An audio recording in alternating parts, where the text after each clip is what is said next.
Il TAR del Friuli Venezia Giulia ha rigettato il ricorso della cooperativa Edis contro il comune di Pasian di Prato, allontanando sempre di più la possibilità che a Passons, in un immobile di via Adige, possa essere avviata una nuova attività per l'accoglienza di minori stranieri non accompagnati. La sola ipotesi che ciò potesse accadere aveva creato malumori e proteste tra la popolazione fin dal 2024.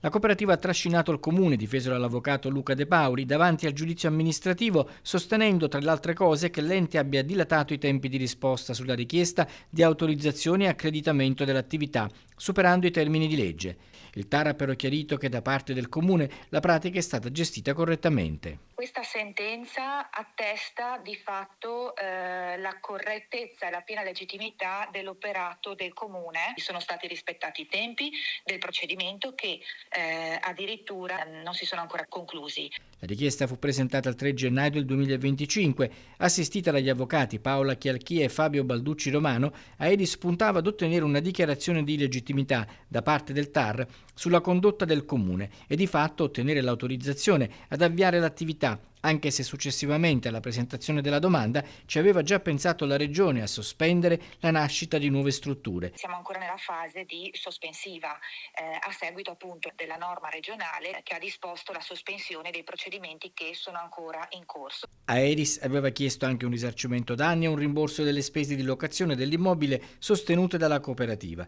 Il TAR ha invece chiuso, per ora, la partita, dichiarando infondato il ricorso. Sul fronte regionale siamo in attesa dell'approvazione del regolamento che disciplinerà queste strutture e queste comunità specifiche nel dettaglio, pertanto ci aspettiamo che nei prossimi mesi si arrivi a capire come poi dovranno essere approcciate queste nuove strutture da parte degli uffici tecnici comunali.